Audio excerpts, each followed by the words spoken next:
happening? I feel like a pop star who's taking her solo. Yeah. Oh, no. He's doing it. Why are you looking at me? Close up on his eyes. Oh my god. That was a lot of hot sauce in that bite. That was amazing. Oh!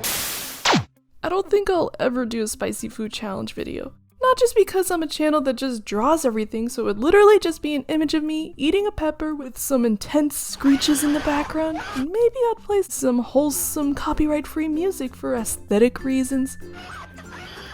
Yeah, that's some good content. But it's also cause I'm just afraid. I mean, these YouTubers that actually accepted the challenge knew that the Carolina Reaper was 2.2 million Scoville units, and a peppercini from Papa John's is at max 500, and I don't really know spicy math, but all I know is that I can't handle a peppercini. Feels like Papa's trying to hurt me. Heck, the other day I was chopping up jalapenos to make queso, which was a fail cause it got burnt, but the juices from the jalapenos seeped into my fingers and they were stinging till the very next day. So it's safe to assume bad things would happen to me if I consumed a pepper of that caliber, or I might end up in a hospital. I'm just kidding, Mom, please don't be mad at me for making a joke about me being hurt. There are already hundreds of videos of YouTubers consuming the most spicy of food, and Hot Ones has even made it mainstream. But I know something spicier than Sean Evans' masterful and specific questions.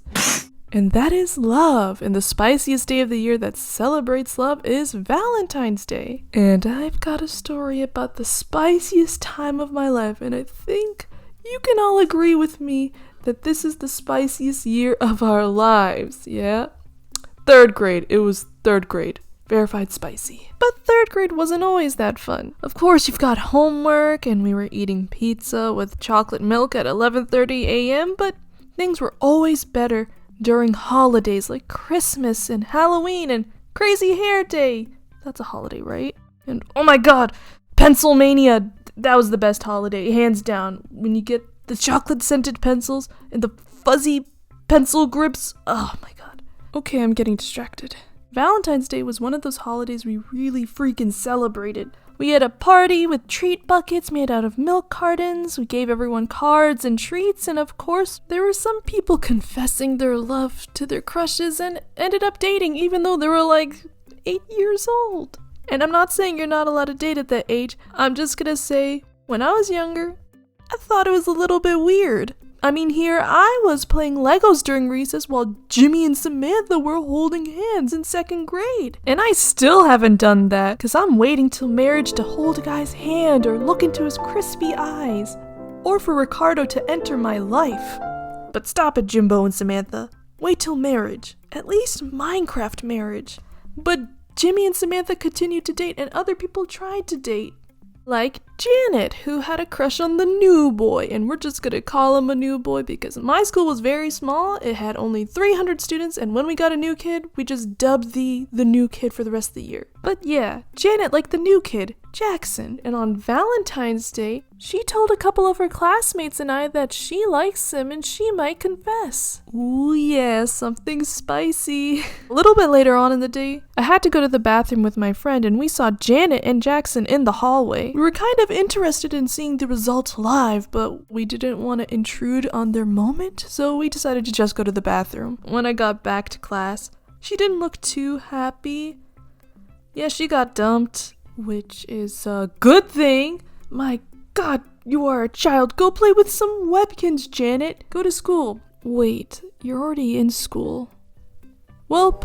Some of us considered comforting Janette, but she seemed like that kind of upset where she did not want to be bothered. And we didn't want to remind her of her rejection either, so we just left her alone. A bit of time passed and it was finally recess. A time for fun and relaxing for all the students, and oh my god, what is Janette doing? Before anything happened that day, me and my buddy were just chilling on a bench, and we decided to turn around to look at the field, surrounded by trees and bushes, cause our school was in a very foresty area. I guess we just wanted to see everyone else play while we were just chatting. But all of a sudden, we noticed something a bit strange. We saw Janette just standing there in the middle of the field, kind of awkwardly placed. It was already kind of strange to see a child not play when it's recess, but all of a sudden, we noticed Jackson, the new guy, just walking up towards her, because apparently earlier on in the day, she told him to meet up with her in the field during recess, and for some reason he thought that was a good idea. But he's a child, so I guess he thought it was alright. When they were no less than 5 feet away from each other, can you guess what happens next? No, seriously, can you guess what happens next? A, she begs for him to be with her and they start dating. B, she's crying her heart out while she starts smacking him and slapping him across the face. C, a bear comes and joins the party. D, all of the above. I'll give you a little bit of time to guess. Welp, time is up.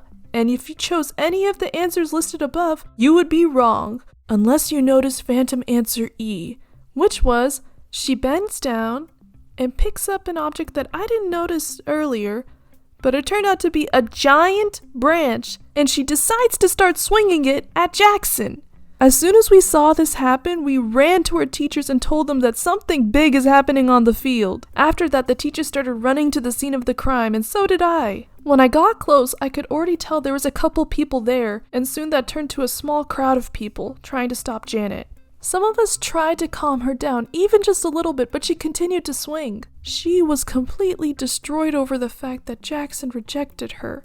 And the only way she could get over it was apparently by hurting him the same way he hurt her, but physically. So she made it her goal to hit him with that branch. So we made it our goal to protect him, but also ourselves, because she really did not care who she hit in order for her to get to him. This is also considering how fast she was turning with that tree branch, which by the way was not a normal tree branch. It fell off one of those giant forest trees and it was about 3 times her size. So it was very heavy, and if any of us got hit with it, we would probably go to the hospital for at least a little bit of time. The common tactics became jumping away, running away, or just ducking. And my favorites were running and jumping, because that's what most people did, and I wasn't one of the cool kids that decided to duck. And if you still really don't understand how this thing went, I would just describe it as a real-life version of that one Fall Guys game.